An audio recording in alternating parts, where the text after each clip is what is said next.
9. Verse 1 이거제 보긴잖아. angkanya English responden dari kobro bagi salah. Orang sejak kamu earthly and heavenly worship. The first covenant had rules for worship and a man-made place for worship as well. A tent was put up, the outer one, which was called the holy place. In it were the lampstand and the table with the bread offered to God. Behind the second curtain was the tent called the holy, most holy place. In it were the gold altar for the burning of incense and the covenant box, all covered with the gold and containing the gold jar with the manna in it. Aaron's stick that had sprouted leaves and the two stone tablets with the commandment written on them.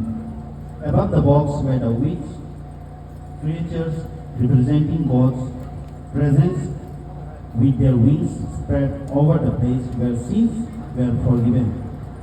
But now is not the time to explain everything in detail. This is how those things have been arranged. The priests go into the outer tent every day to perform their duties. But only the high priest goes into the inner tent, and he does so only once a year. He takes with him blood, which he offered to God on behalf of himself and for the sins which the people have committed without knowing they were sinning. The Holy Spirit clearly teaches from all this arrangement that the way into the most holy place has not yet been opened as long as the outer tent still stands. This is an illustration which points to the present time.